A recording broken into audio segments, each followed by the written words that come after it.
Buenos días, mis queridos hermanos. Le ruego a nuestro Dios que nos envíe su Espíritu, que nos capacite para poder entender su verdad, su realidad, su perspectiva. Hoy vamos a tratar de entender una reflexión que yo creo que nos puede ayudar a comprender lecciones importantes, realidades, verdades importantes.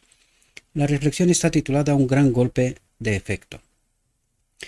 Pero antes de entrar en la reflexión, anoche una hermana que está en el grupo, no le voy a dar el nombre por preservar su privacidad, aunque en el grupo sabemos quién es, me hizo esta pregunta a raíz de la reflexión de ayer.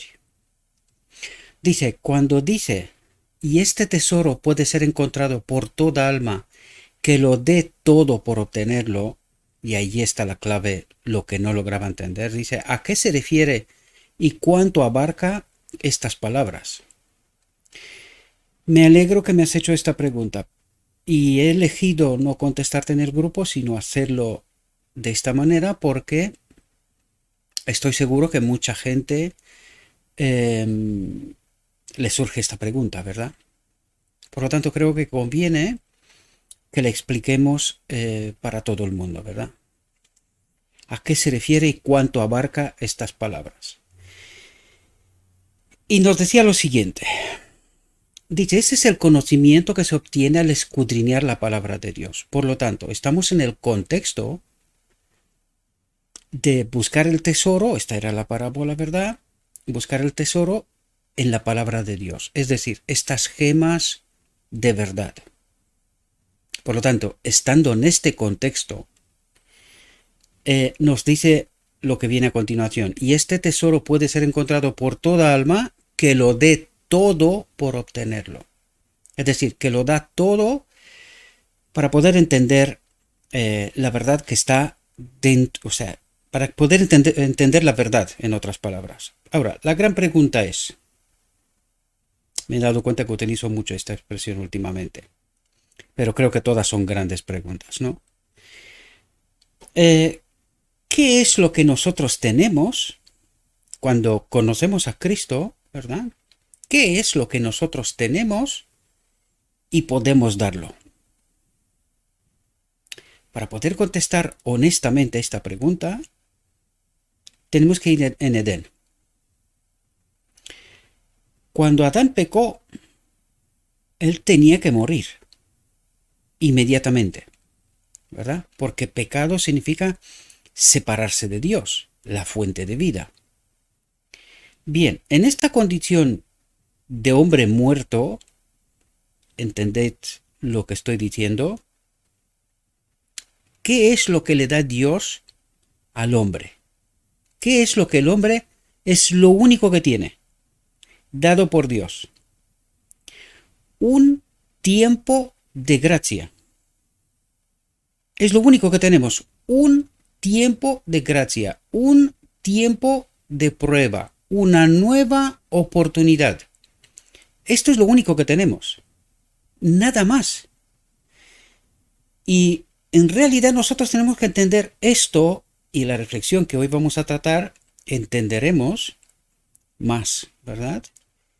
Nosotros tenemos que evaluarnos desde esta perspectiva. ¿Qué es lo único que es mío? Temporal, pero es mío, dado por Dios ahora. Lo único que tengo es un tiempo de gracia, un tiempo de prueba, para comprobar, para darnos la oportunidad de recapacitar de qué es lo que hemos hecho. Porque en realidad lo que hemos hecho es desconfiar de Dios, ¿verdad? ¿Y cómo se gana Dios esta confianza con el hombre? Pues todo lo que el Evangelio viene a relatarnos. Y aquí por eso nos dice, ahora, entendiendo este contexto, viene y dice, y este tesoro, la palabra de Dios, la verdad de Dios, para restablecer la confianza, porque nosotros desconfiamos de Dios en Edén y creímos al enemigo, ¿verdad? Por eso nos separamos de Dios, lo acto seguido perdió la gloria de Dios, ¿verdad? Dios se retiró, su espíritu. Hoy Y en este ministerio hemos tratado de entender esto, hoy deberíamos de entender esta realidad, ¿verdad? Lo digo para todos los demás. Fanny sé que es una fiel, sé que es una fiel seguidora de este ministerio y entiende esta realidad.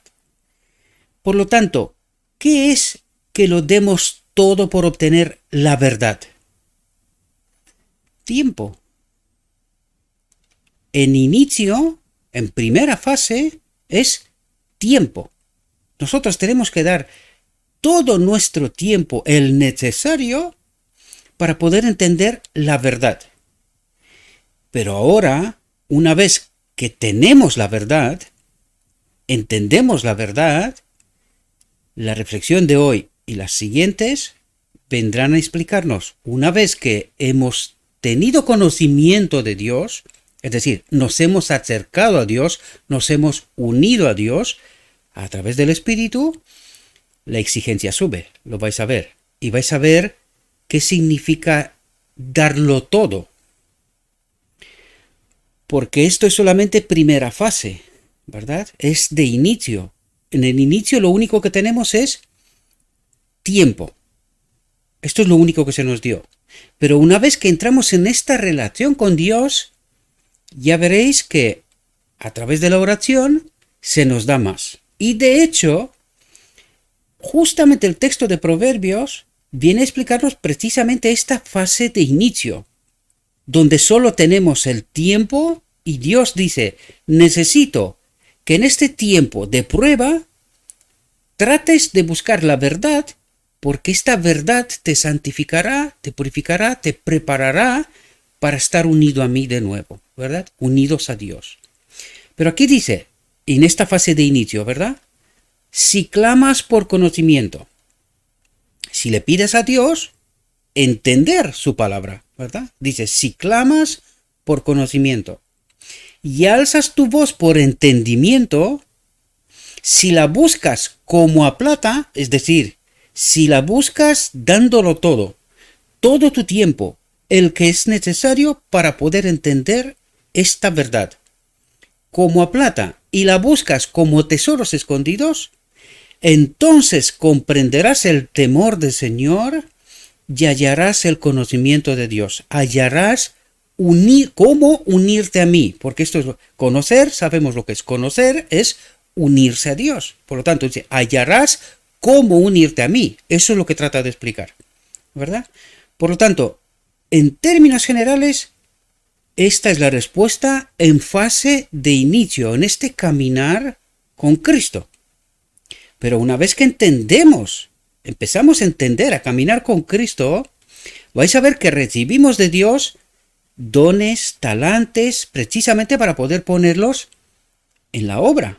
Nos convertimos en colaboradores con Cristo para la salvación de las almas de todos los demás, porque queda gente, ¿no? Pues bien, una vez que entendemos esto, vamos a nuestra reflexión, que es justo acto seguido de esta condición de tiempo para poder entender la verdad. Pues a partir de este momento viene lo que nos va a contar en la reflexión de hoy, y que seguramente a mucha gente no le va a gustar. Digo esto porque nosotros decimos que amamos a Cristo, que somos seguidores de Cristo, ¿verdad? Pero cuando Cristo se nos revela, de repente nos damos cuenta que somos hipócritas. Lo digo en términos generales, no tengo intención de insultar a nadie, porque me refiero empezando conmigo, ¿verdad? Empezando conmigo. Y vamos a ver de por qué digo lo que estoy diciendo. Porque lo está diciendo, lo escrito está. Ahora, de nosotros depende en qué grupo de las dos vírgenes queremos colocarnos. Según lo escrito está, según lo revelado, según este tesoro que tratamos de darlo todo para entenderlo. Y vamos a ver si en este darlo todo es... La pregunta es como que surge del yo, ¿verdad? ¿De verdad lo doy todo? ¿Estoy dispuesto a darlo todo o quiero retener algo? Porque de esto nos va a hablar esta reflexión. ¿Estamos en verdad dispuestos a darlo todo? Porque en esta reflexión nos va a explicar cómo cuando Dios nos da dones y talentos para ponerlo en su servicio, nuestra respuesta es, por eso he dicho que no nos gusta. No nos gusta. Vamos a entrar en la reflexión y vamos a ver si entendemos lo que Dios exige de nosotros, lo que Dios espera de nosotros, y si en verdad somos lo que declaramos ser. Hijos de Dios, seguidores de Cristo, ¿verdad? Dice en la parábola del hombre rico y Lázaro, y ahora entramos en la reflexión de hoy, ¿verdad? Cristo muestra que en esta vida los hombres deciden su destino eterno. Por lo tanto, cuando entendemos esta parábola en toda su profundidad, con toda la honestidad, también tendremos la capacidad de contestar si estamos dispuestos a darlo todo, sin retener nada, o nos lo pensamos, ¿verdad? Por eso he dicho yo gracias porque puso esta pregunta, porque viene de perlas, como decimos nosotros. Encaja perfectamente con lo que íbamos a tratar. Y nos dice, durante el tiempo de prueba, ¿entendéis lo único que tenemos? Este tiempo de prueba, este tiempo de gracia, para recapacitar. Y eso es lo que Dios espera de nosotros, ver si estamos dispuestos a darlo todo o queremos retener algo. Porque si queremos retener algo de este mundo, Cristo dijo, yo no tengo nada de este mundo en mí. No hay nada, excepto las almas. Y no todas, solamente aquellas que están dispuestas a entregarlo todo. Aquellas pertenecen a Cristo. Los demás, no, desgraciadamente, ¿verdad? Dice, durante el tiempo de prueba, la gracia de Dios se ofrece a cada alma. Pero si los hombres desperdician sus oportunidades en complacerse a sí mismos, se apartan de la vida eterna. Por lo tanto, ¿qué es lo que de nuevo nos trata de decir? ¿Estamos dispuestos que el yo muera y que viva Cristo en nosotros? ¿Entendemos esto como una realidad? ¿O solamente utilizamos como una especie de parábola esto? Y nosotros creemos que Dios nos ama, ¿verdad? Bajo este engaño del Edén, del enemigo de Dios, Dios nos ama y no moriremos. Esto es una cuestión relativa. Esto no es tal cual. Veamos si de verdad somos honestos y de verdad somos lo que declaramos ser. Una vez más lo digo, no estoy apuntando a nadie, no, estoy empezando conmigo y lo vais a ver por qué. Porque esta parábola nos explica con detalles la realidad. ¿Cómo ve Dios la realidad? Y por el otro lado también cómo vemos nosotros la realidad, ¿verdad? Dice, pero si los hombres desperdician sus oportunidades en complacerse a sí mismos, se apartan de la vida eterna. No se les concederá la posprobación. Por su propia elección han fijado un abismo infranqueable entre ellos y su Dios. Por lo tanto, no hay más, no habrá un otro tiempo de probación. O es ahora, o se ha fijado un abismo infranqueable, no hay ningún otro puente, no hay un otro Cristo, ¿verdad? Cristo es el puente entre la tierra y el cielo. Por lo tanto, dice, hay un abismo infranqueable, no hay un otro sacrificio, no hay un otro Cristo, un otro Dios que muera. Estaremos perdidos eternamente. Esto es lo que nos trata de explicar nuestro Dios, ¿verdad? Y fijaos, porque necesitamos entender quién es quién en esta parábola. Dice, esta parábola dibuja un contraste entre los ricos que no han hecho de Dios su dependencia. Es interesante lo que dice así. El rico no ha hecho de Dios su dependencia. Es decir, su confianza no está depositada en Dios, sino en su riqueza, en lo que tiene. ¿Verdad? Dice, no, el día de mañana lo tengo asegurado. Porque tengo dinero en el banco, tengo una casa, tengo una despensa, tengo alimentos. El día de mañana me pertenece. Por lo tanto, no tiene depositada su confianza en Dios, sino en sí mismo. Dice, y los pobres que han hecho de Dios su dependencia. ¿Por qué? Porque no tienen nada. Nada. Y ahora nos lo explicará. También aquí nos revela algo. ¿Quiénes son los ricos y quiénes son los pobres? Para que podamos entender quién es quién, en qué grupo pertenecemos en realidad. Dice, Cristo muestra que se acerca el momento en que la posición de las dos clases se invertirá, dice. Aquellos que son pobres en los bienes de este mundo, pero que confían en Dios y son pacientes en el sufrimiento, yo diría que esto es una palabra clave. ¿Por qué los que confían en Dios sufren? Son pobres. ¿Por qué? ¿Sabéis por qué, mis queridos hermanos? Muchas veces utilizo yo la expresión, si no fuera Dios que nos proteja, los ángeles, aquí no quedaría uno. Pues aquí nos revela precisamente este principio. El enemigo de Dios no quiere que los verdaderos hijos de Dios tengan, ¿verdad? Tengan. ¿Y quiénes tienen? Lo digo, estoy hablando de principio, yo no me meto en la vida de nadie ni me interesa el patrimonio de nadie. Pero aquí necesitamos comprender principios. Y es precisamente lo que nuestro Dios trata de revelarnos, ¿verdad?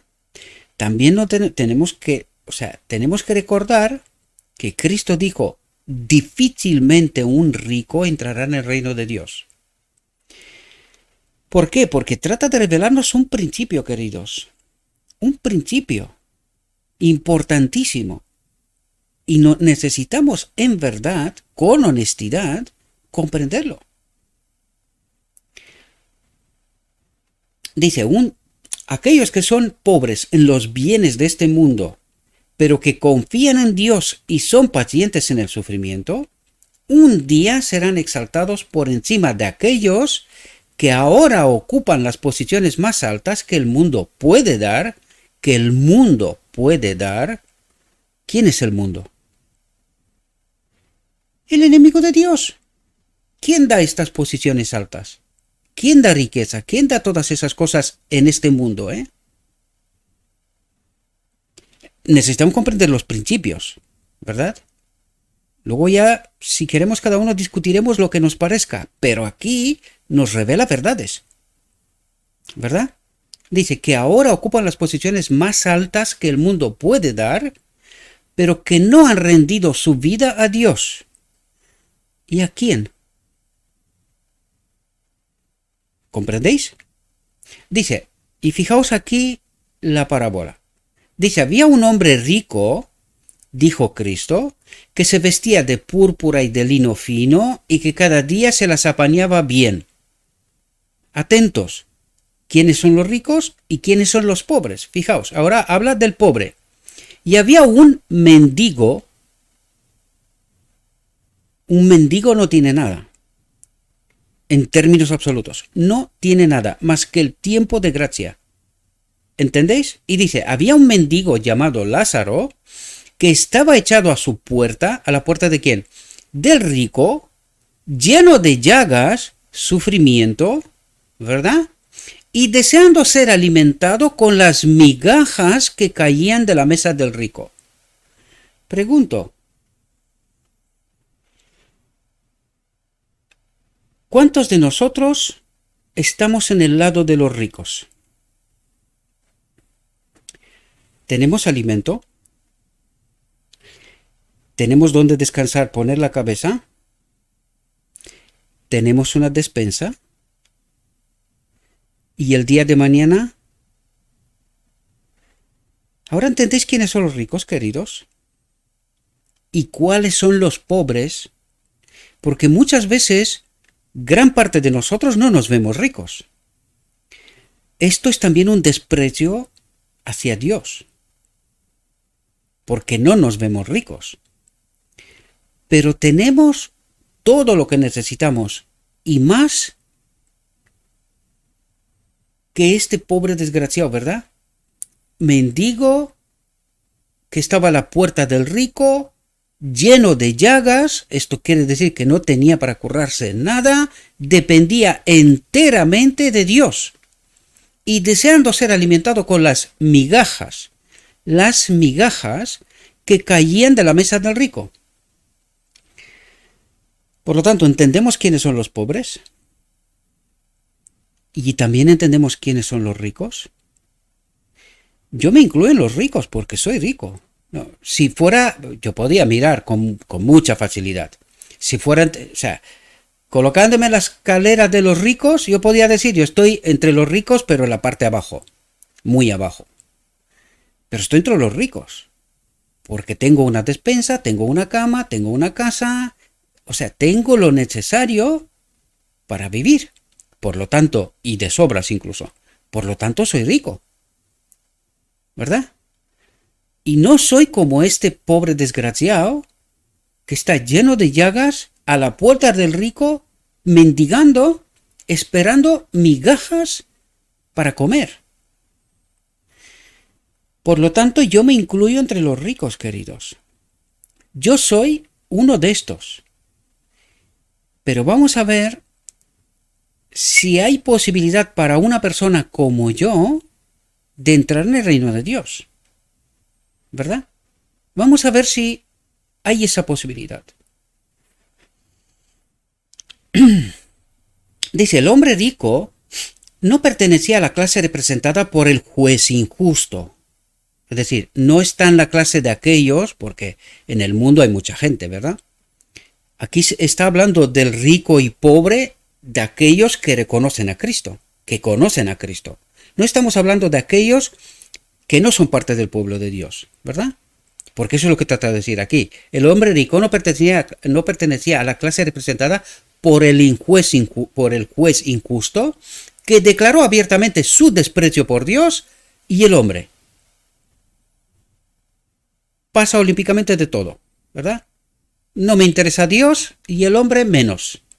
Yo soy el que reparto aquí justicia y la hago según me parezca a mí. Por lo tanto, no es parte del pueblo de Dios, ¿verdad? No es del mundo, para que nos entendamos claro. Por lo tanto, esta parábola entra en el marco del pueblo de Dios. Y el rico es parte del pueblo de Dios y el pobre es parte del pueblo de Dios. En este marco tenemos que entender lo que nos trata de decir. Dice, el rico afirmó ser hijo de Abraham. Es decir, que sirve a Cristo. Eso es lo que trata de decir. Que él es parte del pueblo de Dios. Que él sirve a Dios. Eso es lo que trata de decir. No trató al mendigo con violencia, ni le exigió que se fuera porque su vista le resultaba desagradable. Puede estar en la iglesia, no me molesta en absoluto, no hay problema. No tengo nada contra él, ¿verdad? Dice, si el pobre y repugnante espécimen de la humanidad podía reconfortarse al contemplarlo cuando entraba por sus puertas, el hombre rico estaba dispuesto a que se quedara. No había ningún problema. Pero fijaos, dice, pero era egoístamente indiferente a las necesidades de su hermano que sufría. Vuelvo a repetir la pregunta, la que surgía de ayer. ¿Estamos dispuestos a darlo todo para poder ser un auténtico hijo de Dios? Estoy sonriendo porque, claro, la situación es tremenda, ¿verdad? Nosotros decimos que sí, pero me parece a mí que Cristo nos va a poner en nuestro sitio, empezando conmigo, ¿verdad? Dice, entonces no había hospitales en los que se pudiera atender a los enfermos. Los que sufrían y los necesitados eran puestos en conocimiento de aquellos a quienes el Señor había confiado la riqueza para que recibieran ayuda y simpatía. Así sucedió con el mendigo y el hombre rico. Lázaro estaba muy necesitado de ayuda, pues no tenía amigos, ni casa, ni dinero, ni comida, es decir, no tenía nada. Sin embargo, se le permitió permanecer en esta condición día tras día. Ahora, yo pregunto, ¿para qué fue organizada la iglesia? ¿Qué propósito tenía? Para que la viuda, el huérfano, el pobre no quedará desatendido, ¿verdad? Hay que ir a la iglesia apostólica, hay que ver cuál fue el propósito de la iglesia. Y uno de los propósitos era este. El otro era proclamar el evangelio. Pero el primer propósito era que todo aquel que acepte a Cristo entre en el reino de Dios. Es decir, en la iglesia. Porque se supone que la iglesia tiene que ser este reino de Dios, en donde los pobres, la viuda, el huérfano, los necesitados encuentren en verdad a Cristo. Ahora vamos a venir a nuestra realidad. ¿Es lo que está pasando en medio de nosotros? ¿Es la iglesia este reino de Dios? ¿Alcanza la iglesia este propósito que Dios tenía en su mente cuando asentó la iglesia? Son buenas preguntas, mis queridos hermanos, porque nosotros creemos que defendemos la iglesia. Pero me parece a mí, honestamente, que no tenemos ni la menor idea de qué es iglesia, quién es iglesia. Sin ánimo de insultar, honestamente, hemos perdido los principios de fundamento de la iglesia. Los hemos perdido, queridos. Recuerden, si queréis entender lo que es la iglesia, váyanse al Antiguo Testamento. Mira a ver cómo organizó Dios el pueblo de Dios. ¿Qué leyes les dio? ¿Cómo estableció justicia en medio de su pueblo? De tal manera que nadie quede desamparado.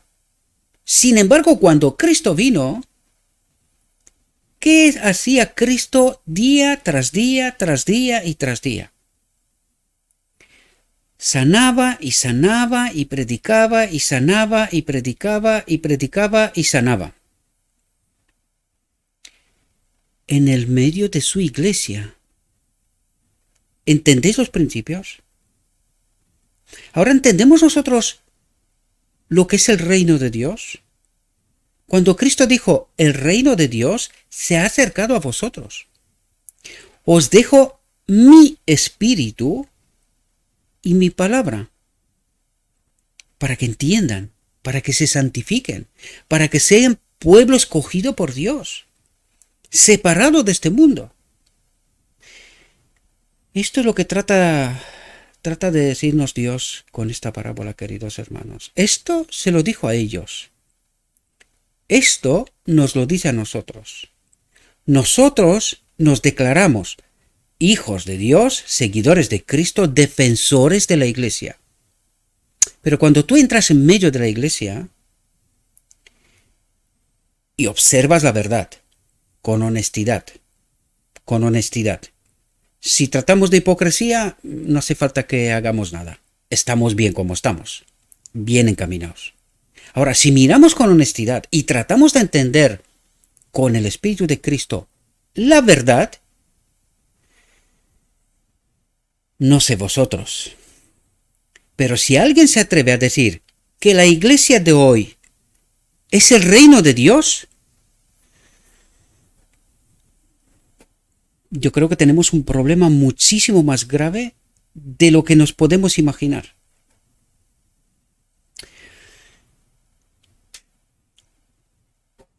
Así sucedió con el mendigo y el hombre rico. Lázaro estaba muy necesitado de ayuda, pues no tenía amigos, ni casa, ni dinero, ni comida. Sin embargo, se le permitió permanecer en esta condición día tras día. Y este es el pueblo de Dios. Mientras que el hombre rico tenía todas sus necesidades cubiertas, el que podía aliviar abundantemente los sufrimientos de su prójimo, vivía para sí mismo como muchos viven hoy. Y nos declaramos defensores de la Iglesia. Pero no entendemos lo que es la Iglesia. En verdad, no entendemos cuáles son los principios fundamentales de la Iglesia, del reino de Dios. Hay hoy cerca de nosotros muchos que están hambrientos, desnudos y sin hogar. La negligencia en la entrega de nuestros medios a estos necesitados y sufrientes nos impone una carga de culpabilidad que un día temeremos enfrentar. Toda codicia es condenada como idolatría. Idolatría, ¿entendéis? Al dinero, a lo material. Toda codicia, toda, es condenada como idolatría. Toda indulgencia egoísta es una ofensa a los ojos de Dios. ¿Entendéis, mis queridos, lo que es la Iglesia? ¿Entendéis los principios fundamentales, fundacionales de por qué fue organizada la Iglesia? Tanto en tiempo de los judíos como en nuestros tiempos. Y nosotros creemos defender la Iglesia. Pero cuando nosotros defendemos la Iglesia, nosotros no defendemos esta Iglesia. Nosotros defendemos una organización, con todo lo que esto significa. Pero nosotros no defendemos esta Iglesia. Pregunto, ¿cuál es la Iglesia de Dios? ¿La organización? ¿Sí? ¿O esta? ¿Entendéis de lo que nos habla Dios? ¿Entendéis cuál es la Iglesia? Ay, espero que podamos entender, mis queridos hermanos. Espero que podamos entender. Dios había hecho al hombre rico administrador de sus medios. Atentos. ¿Quién lo ha hecho administrador? Dios había hecho al hombre rico administrador de sus medios y era su deber atender justamente casos como el del mendigo. Ahora, Dios nos dice que nosotros guardemos la riqueza de esta tierra en el reino de Dios. Y nosotros lo que estamos haciendo es, tomamos del reino de Dios y lo traemos para esta tierra. Porque ¿qué es lo que está haciendo aquí? Fijaos lo que dice. Dios había hecho al hombre rico administrador de sus medios. Es decir, del cielo, Dios le da medios al rico en esta tierra. ¿Con qué propósito? Para alcanzar almas, porque esta es la riqueza que le interesa al cielo, ¿verdad? Y era su deber atender justamente casos como el del mendigo. Se había dado el mandato, atentos, para ellos y para nosotros. Amarás al Señor tu Dios con todo tu corazón, con toda tu alma y con todas tus fuerzas. ¿Qué es todo? ¿Queda algo que no esté nombrado aquí? Es que todo es todo, queridos. Ni siquiera nosotros nos pertenecemos. Le pertenecemos a Cristo porque nos redimió con su propia vida. Por lo tanto, ¿podemos retener algo? ¿Hay algo que no le pertenece a Dios? Nada, querido. Nada. Dice, y amarás a tu prójimo como a ti mismo. Esto mejor lo quitan de por medio porque menuda hipocresía que experimentamos. Lo digo empezando conmigo mismo. No estoy acusando a nadie, sino que me estoy colocando en el marco de la verdad. La ley nos coloca en el marco de la verdad. Y no hay otro marco, no hay otro camino que se puede llegar a conocer a Dios, sino que es este. O nos sometemos o moriremos. O moriré, si queréis que lo diga así. El hombre rico era judío y conocía el mandato de Dios. Por lo tanto, Dios aquí se dirige a gente que sí conoce la verdad. No exige a alguien algo que no tiene. Pero olvidó que era responsable del uso de los medios y capacidades que se le habían confiado. Las bendiciones del Señor descansaban sobre él en abundancia, dice, pero las empleó egoístamente para honrarse a sí mismo. Idolatría. Honrarse a sí mismo, esto es idolatría, no a su hacedor. No sé si logramos entender toda la profundidad de lo que nuestro Dios trata de decirnos, queridos. A todos, sin condiciones. Podríamos decir aquí, quizás es el excepto mendigo, pero es que esto también sirve para él. Porque al menos tenía algo, el tiempo de gracia. Que este también pertenece a Dios, ¿verdad? Dice, en proporción a su abundancia, estaba su obligación de utilizar sus dones para la elevación de la humanidad. Este fue el mandato del Señor. Pero el hombre rico no pensó en su obligación con Dios. Y nosotros tampoco, queridos. Vamos a la iglesia formalmente. Yo sé que duele muchísimo esas cosas. Duele. Pero la realidad es que nosotros vamos formalmente a la iglesia, vivimos una experiencia formal y no conocemos a Dios. No estamos unidos a su espíritu. Porque unidos a su espíritu se vería esta iglesia. Pero estamos desprovistos, queridos. Y yo lo veo entre los que están cerca de mí y lejos de mí. Lo veo. Desprecio, veo mucho desprecio sobre todo, veo muchísimo desprecio. Porque algunos creen, ¿verdad?, que lo están haciendo bien. Y creen entender el Evangelio. Pero cuando Dios nos coloca delante de su espejo, aquí no queda uno. Estamos condenados, queridos. Y necesitamos entender, estamos condenados. Lo que Dios trata en esta parábola, lo que Dios trata de decirnos, sin mí nada podéis hacer. Si no lográis entender cómo podéis vivir eternamente conectados con Dios, que es lo que trata de hacer en la boda del Cordero, si no entendéis que sin mí no sois nada, no tenéis nada, no representáis nada, o sea, sin mí estáis muertos. Y eso es lo que trata de decirnos. Vosotros creéis saber la verdad, adorarme a mí, todas esas cosas, todas esas formas, lo que nosotros llamamos religión. Y nos atrevemos a decir, nosotros seguimos a Cristo. Y Cristo dice, colócate delante del espejo, mírate bien, y ahora cuéntame. ¿Tienes alguna palabra que decir? ¿Te queda alguna letra al menos que decir?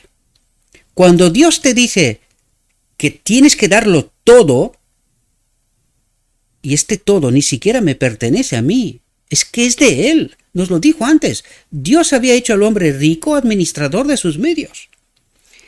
Lo que tienes es tuyo. Por eso tenemos que mirarnos en el espejo de Dios, queridos. Mirar la verdad y la realidad de Dios, la perspectiva de Dios. Si no, estamos muertos. Me guste o no me guste esta realidad. Pero yo tengo que mirarme en este espejo y asegurarme que lo que este espejo me está diciendo es la verdad. Y también asegurarme de cuál es mi experiencia real. ¿Estoy conectado a Cristo o no? ¿Vivo una vida formal o vivo una vida experimental de Dios y de Cristo? Y digo lo que acabamos de leer en reflexión anterior. Espero que podamos entender esta realidad, mis queridos hermanos. Porque cuando nos preguntamos, ¿qué es este todo que hay que darle a Dios? Mi pregunta es, ¿y qué es lo que tienes que sea tuyo? ¿Puedes retener algo que le pertenece a Dios y ser salvo?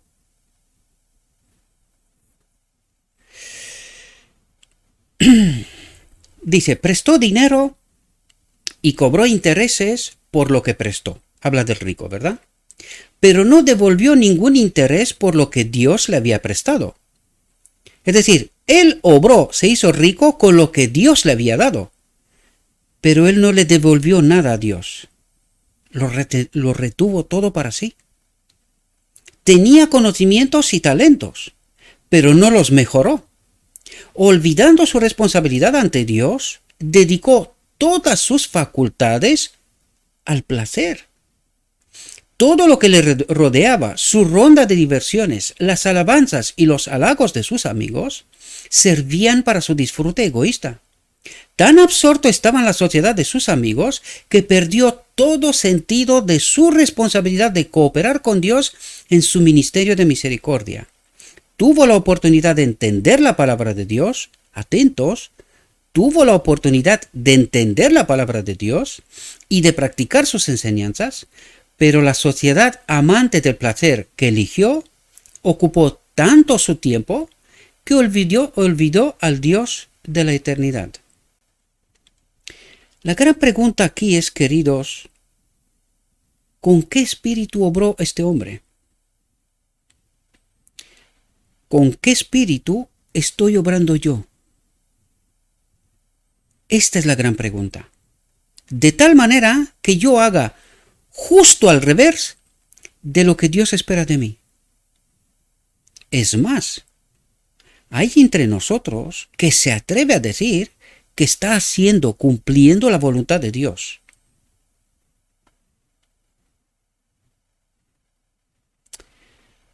Necesitamos despertar, queridos. Necesitamos despertar, ir a la cruz, morir y decir como el hombre ladrón de la cruz: Señor, acuérdate de mí, pobre de mí, acuérdate de mí cuando estés en tu reino. Porque si no, queridos, difícilmente entraré, voy a hacer referencia a mí, difícilmente entraré en el reino de Dios. Llegó el momento en que se produjo un cambio en la condición de los dos hombres.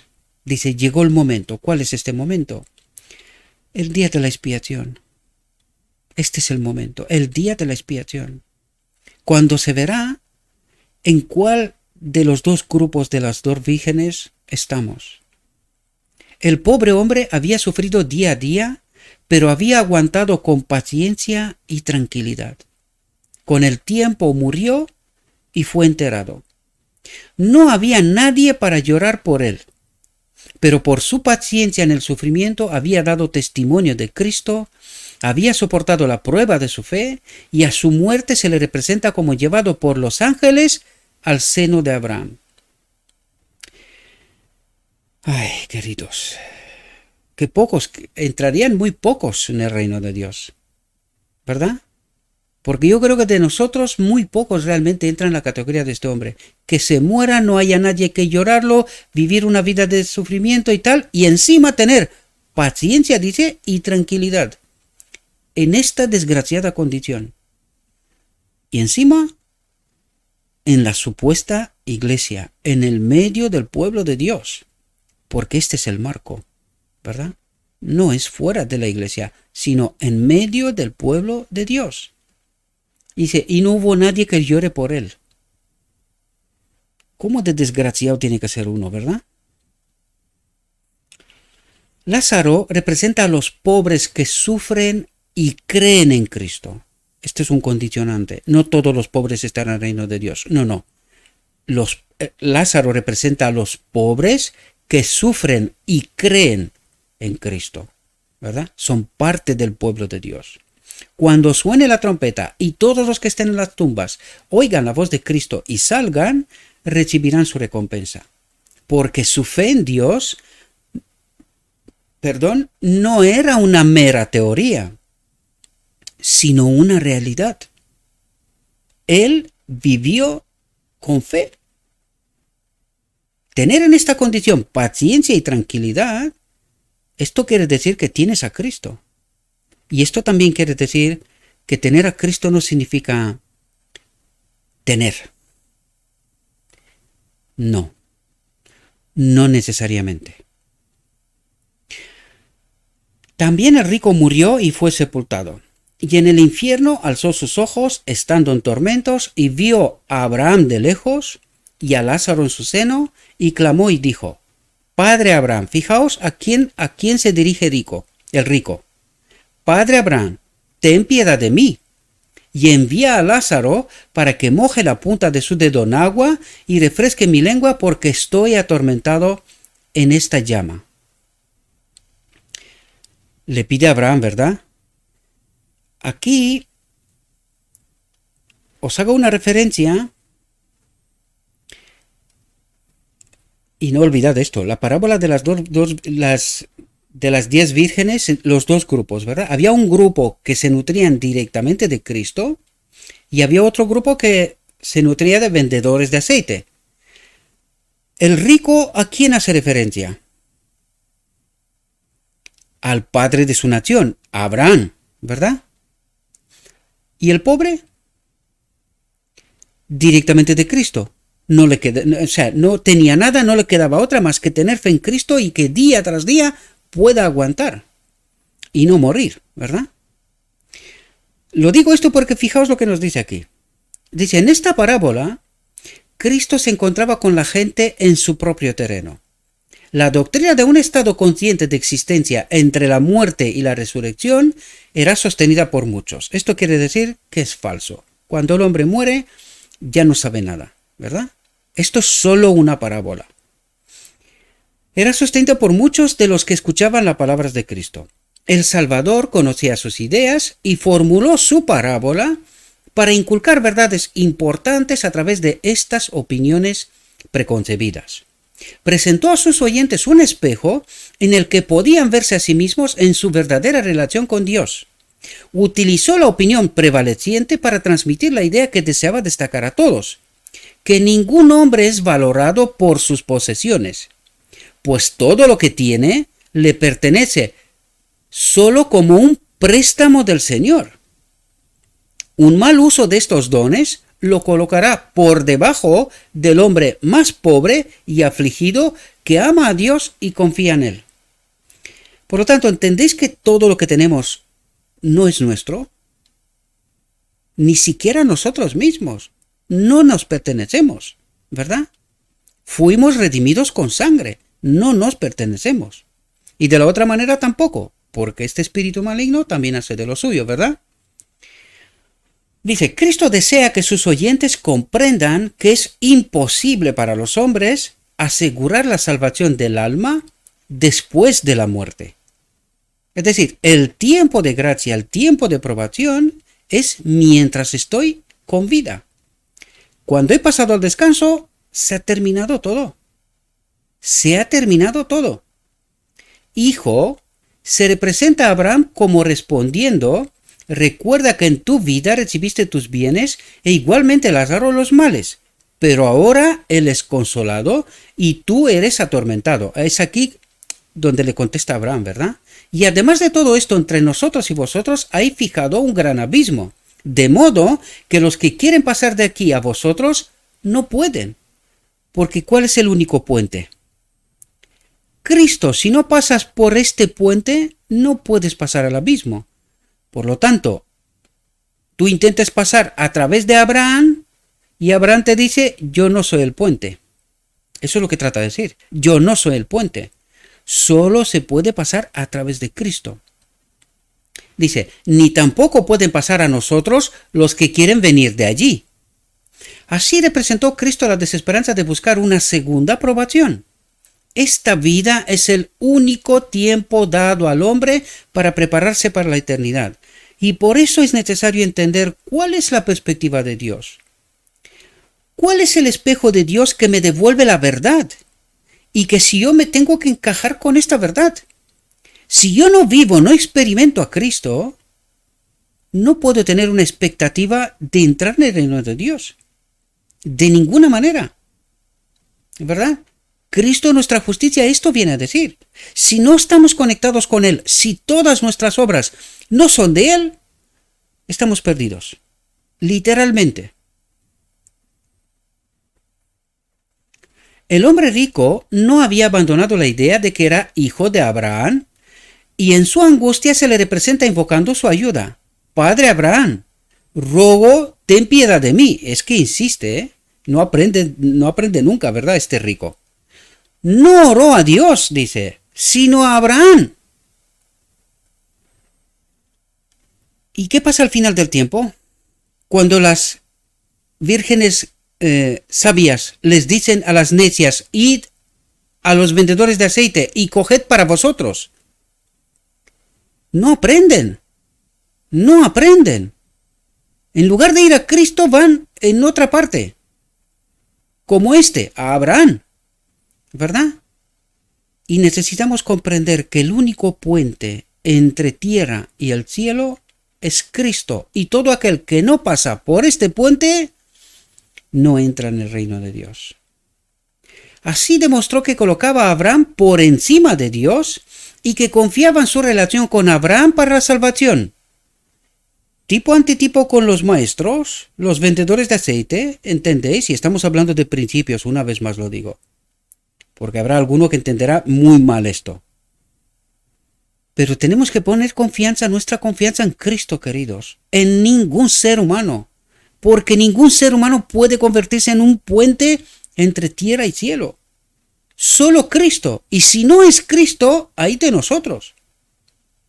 El ladrón en la cruz, fijaos lo que dice. El ladrón en la cruz ofreció su oración a Cristo. A Cristo. Acuérdate de mí cuando vengas en tu reino, dijo. ¿Entendéis? Hemos de ir directamente a Cristo. A nadie más. A nadie más. Y al instante llegó la respuesta. Dice, al instante llegó la respuesta. En verdad te digo, hoy, mientras cuelgo de la cruz en humillación y sufrimiento, que estarás conmigo en el paraíso. Pero el rico oró a Abraham y su petición no fue concedida. Porque Abraham no es puente de nada. Nada. Y eso tenemos que entenderlo. No podemos ir al hombre, sea quien sea.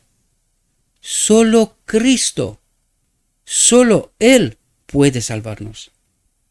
Solo Cristo es exaltado para ser príncipe y salvador, para dar a Israel el arrepentimiento y el perdón de los pecados. Tampoco hay salvación en ningún otro.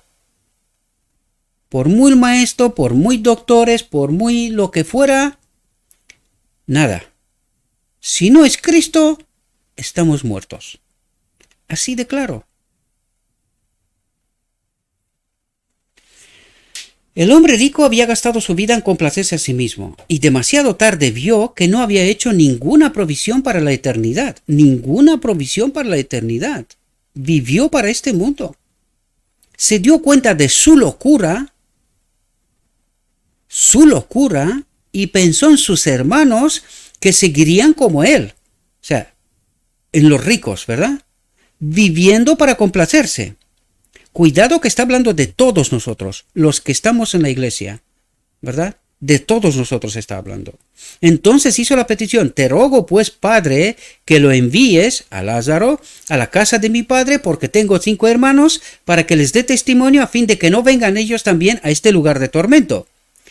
Pero Abraham le dijo, otra vez le pide a Abraham, ¿verdad? Dice, tienen a Moisés y a los profetas, que los oigan. ¿A dónde los manda? A Cristo. ¿Cuál Cristo? La palabra, ¿os dais cuenta? Dice, tienen a Moisés y a los profetas que los oigan. Y él dijo, no, padre Abraham, pero si uno fuera a ellos de entre los muertos, se arrepentirían. Y dice, y él dijo, si no oyen a Moisés y a los profetas, tampoco se persuadirán, aunque no haya resucitado de entre los muertos.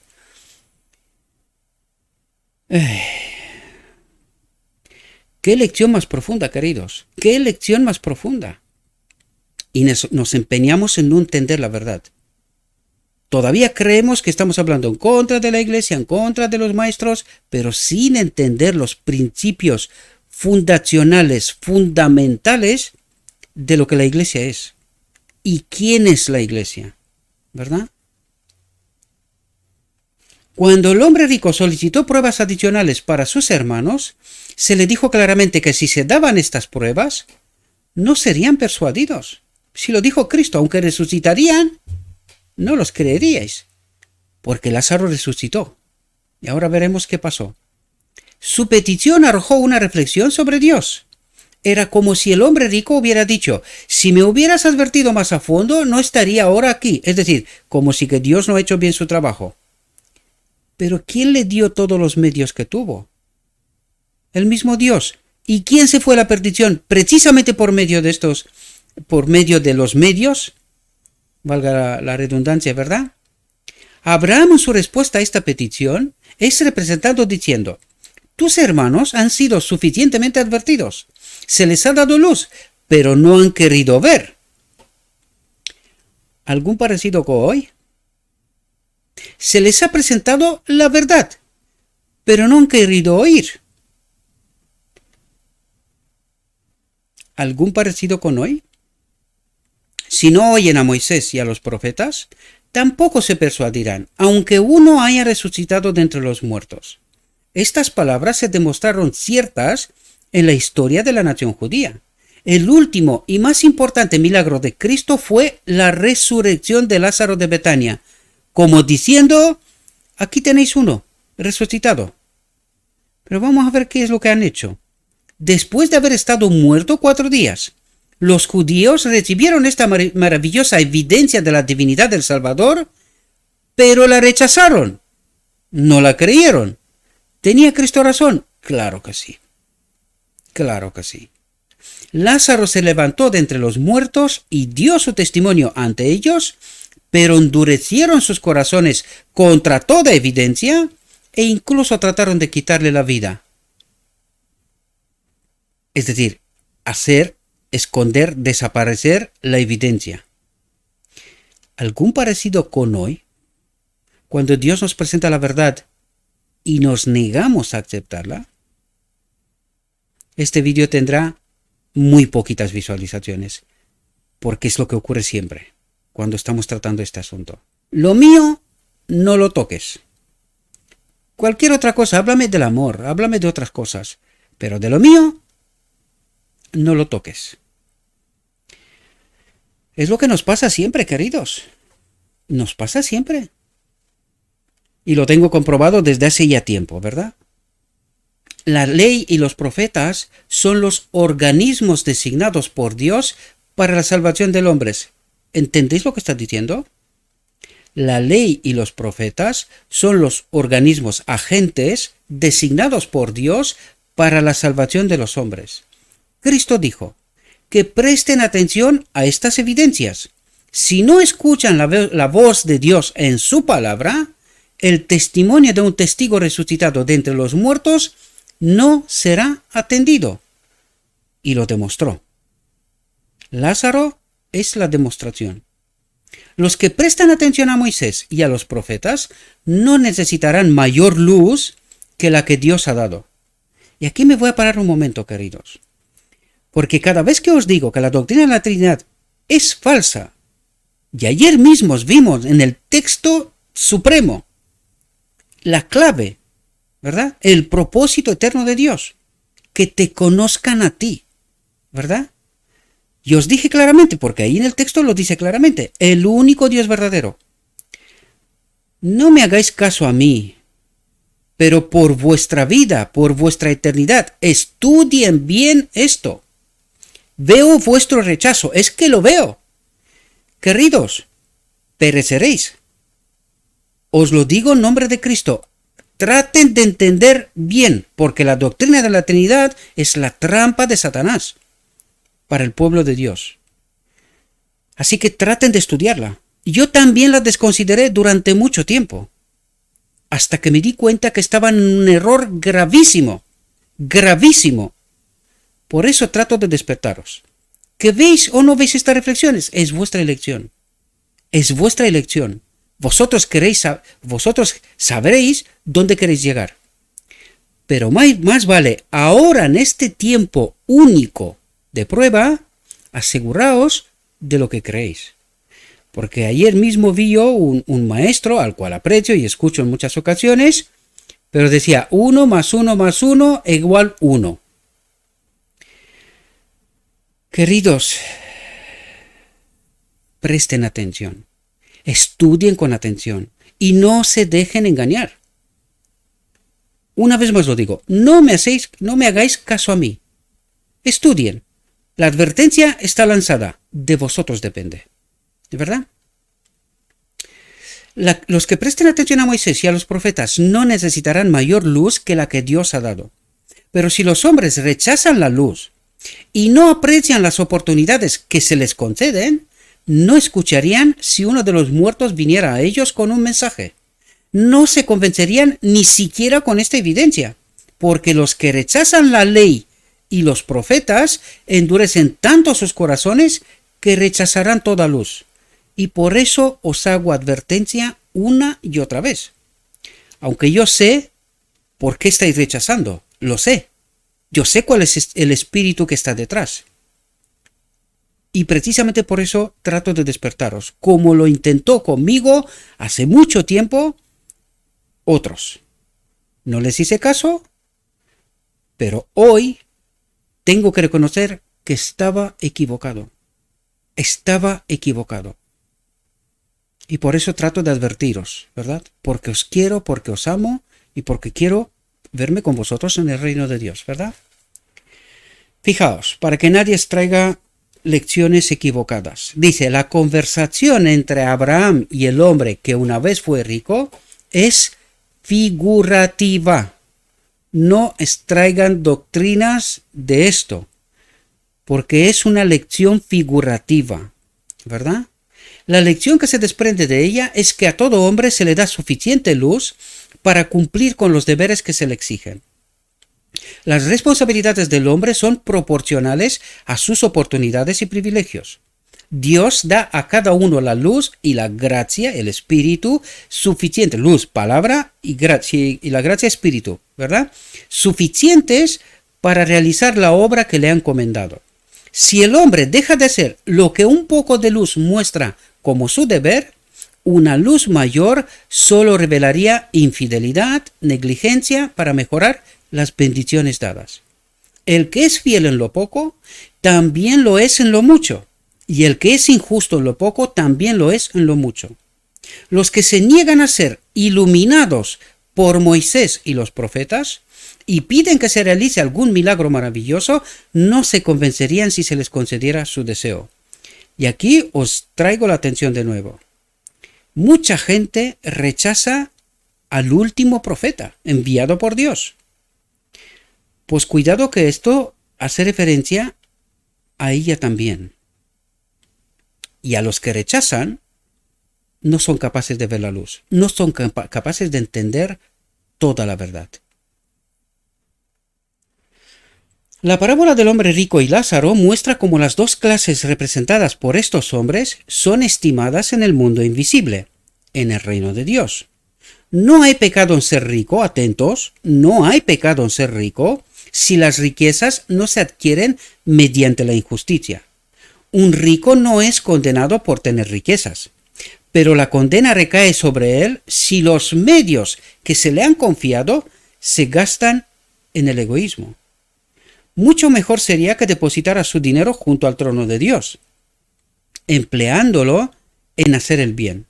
La muerte no puede empobrecer a ningún hombre que se dedique a buscar riquezas eternas. Pero el hombre que atesora su tesoro para sí mismo no puede llevar nada de él al cielo. Ha demostrado ser un administrador infiel. Durante su vida tuvo sus cosas buenas, pero se olvidó de su obligación con Dios. No logró asegurar el tesoro celestial. ¿Cuál era el tesoro celestial? No entregó sus bienes empleándolo en hacer bien, atraer otras almas al reino de Dios. Es así como se transfiere la riqueza de este mundo en el reino de Dios. Porque la riqueza, los templos en donde habita Dios, son las almas. ¿Verdad? El hombre rico que tenía tantos privilegios se nos representa como alguien que debería haber cultivado sus dones para que sus obras llegaran hasta el más allá, llevando consigo mejores ventajas espirituales. El propósito de la redención no es solo borrar el pecado, sino devolver al hombre los dones espirituales perdidos a causa del poder empequeñecedor del pecado. ¿Y qué quiere decir aquí? Cuando el rico, yo, invierto en una alma, ¿verdad? Esta alma tiene la posibilidad de recibir dones y talantes, como yo, y hacer también su parte de la obra. No morir, como nos lo dijo al principio, como un desgraciado en el medio del pueblo de Dios, mendigando, sobreviviendo día tras día. Sino que cuando invertimos en la gente, esta gente también tiene la oportunidad de recibir dones y talantes y ellos a su vez invertir en otros. Y es así como debería de ocurrir en la iglesia de Dios. Desgraciadamente, esto no ocurre. Esto no ocurre, ¿verdad? El dinero no se puede llevar a la otra vida. Allí no se necesita. No hay negocios en el reino de Dios. Cuando entiendes el propósito eterno de Dios, sabes que lo único que necesitas es estar unido a Dios, tener su espíritu. Y ya lo tienes todo. Pero las buenas obras realizadas al ganar almas para Cristo se llevan a los atrios celestiales. Y esta es la riqueza que Dios espera de nosotros, ¿verdad? Que nosotros depositemos en su reino. Pero los que gastan egoístamente los dones del Señor en sí mismos, dejando a sus semejantes necesitados sin ayuda y sin hacer nada para avanzar la obra de Dios en el mundo, atentos, deshonran a su Hacedor. El robo a Dios está escrito frente a sus nombres en los libros del cielo. Pero nosotros no nos vemos en esta condición. Nosotros formalmente creemos que con ir a la iglesia, hacer nuestras oraciones, nuestro estudio de aquella manera, ¿verdad? Y está, lo tenemos todo claro. Y Dios nos dice, están deshonrando a su Hacedor, el robo a Dios está escrito frente a sus nombres en los libros del cielo, porque no hemos cumplido con nuestro deber.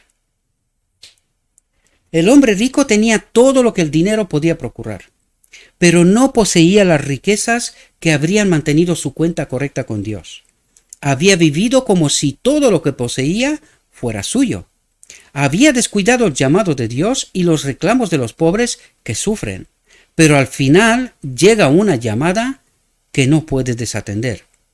Por un poder que no puede cuestionar ni resistir, se le ordena que abandone las instalaciones de las que ya no es administrador. Abandone la vida, abandone esta tierra, desaparece, de la que ya no es administrador. El hombre que una vez fue rico se ve reducido a una pobreza desesperada. El manto de la justicia de Cristo, tejido en el telar del cielo, nunca podrá cubrirlo. ¿Y por qué? Porque Cristo no obró a través de él. Cristo, su justicia, pues no se vio. No puede ser justificado, porque él obró egoístamente. ¿Entendéis por esto? Por eso dice, el manto de la justicia de Cristo, tejido en el telar del cielo, nunca podrá cubrirlo, porque Cristo no se le dio oportunidad para justificarlo, para obrar a través de él. Él obró egoístamente en todo momento, bajo otro espíritu. ¿Entendéis? El que antes vestía la más rica púrpura, el más fino lino, queda reducido a la desnudez separado de Dios, ¿verdad? De la gloria de Dios, referencia a Adán en Edén. Su periodo de prueba ha terminado, no trajo nada al mundo y no puede sacar nada de él. Desaparece. Sin gloria, sin más, ¿verdad? Cristo levantó la cortina y presentó este cuadro ante sacerdotes y gobernantes, escribas y fariseos. Mirad vosotros, que sois ricos en bienes de este mundo, y no sois ricos para con Dios.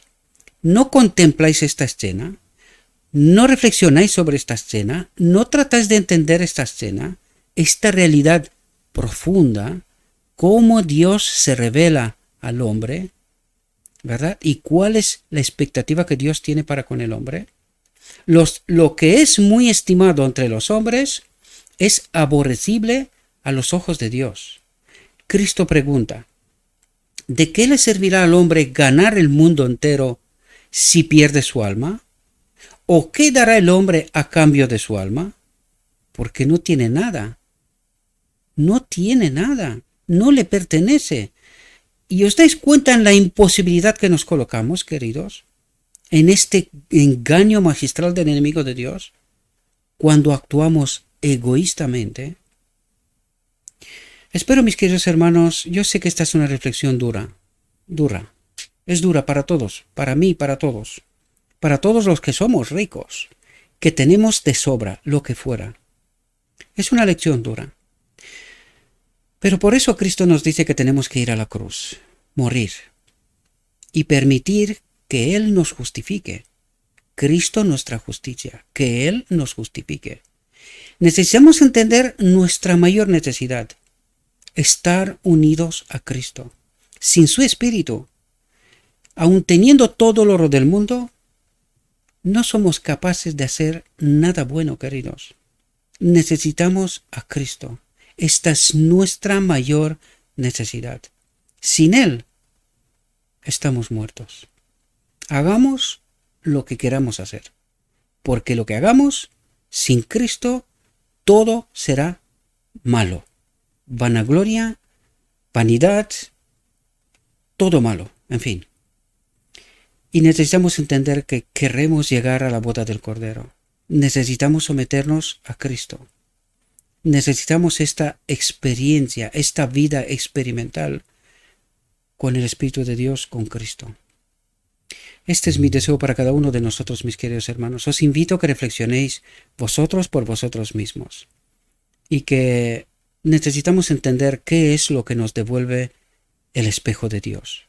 Queremos la verdad, la realidad de Dios, aunque duela, porque duele. Yo sé, una reflexión como la de hoy, para mucha gente, para muchos de nosotros, duele, porque creemos que lo que estamos haciendo es nuestro. Le damos a Dios su parte y que lo demás es nuestro, cuando en realidad es falso, queridos. Todo le pertenece a Dios, incluido nosotros mismos. Y cuando no reconocemos esta realidad, no somos parte del reino. Esto es lo que Dios espera de nosotros. Todo. Porque todo es de Él.